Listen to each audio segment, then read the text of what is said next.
Comfort zone pays your salary. Risk zone pays your dreams. So stop looking for purpose in what excites you. Start paying attention to what burdens you. I'm Christian Sasson, founder of Newify.com, an online space where you discover your purpose, become the new you, and start in your life.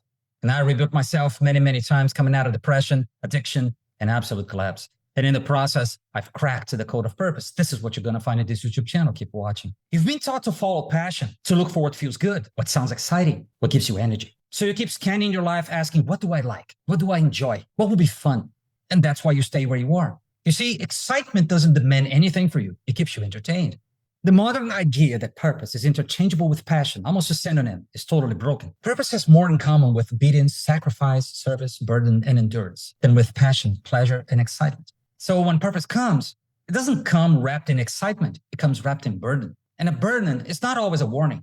Sometimes it is proof you are carrying something worth carrying. It shows up as something that bothers you, something that won't leave you alone, a problem you feel responsible to confront.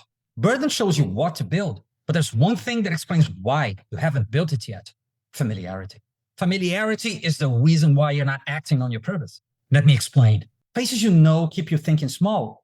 People you know keep your behavior predictable. People who know you keep you in the past. And in the end, you get pulled into this vortex of sameness that keeps you where you are, being the person you've always been, doing the things you've always done, having the things you've always had. Familiarity traps you, while comfort sustains you, but burden closes you. And leaving the land of familiarity is what changes you. Let's face it, you know yourself better than anyone else knows you, but you don't know yourself as well as you can be known. You know your limitations, but not your leverage. People around you see who you've been, not who you can become. Only your creator sees that. So if you base your future on your present circumstances and on the current assessment of your family and friends, you are destined for mediocrity. What is meant for you lies on the other side of the person you have yet to become, which means you don't get there by staying where you are. Familiarity always breeds failure. Leaving is the beginning of becoming. So old me, Newify, I would say, the old me says, I look for purpose in what excites me. I stay close to what's familiar. I surround myself by the same people in the same places, and I let their perception of my current circumstances define my ceiling, not my calling. But the new me says, I pay attention to the burden that won't leave me. I step away from what and who is keeping me small. I trust who I'm called to become over who I've been. The new me knows familiarity equals failure and leaving equals becoming. Newify is a process. It's an old self leaves familiarity, loses identity, carries the burden, endures the resistance, and becomes someone else,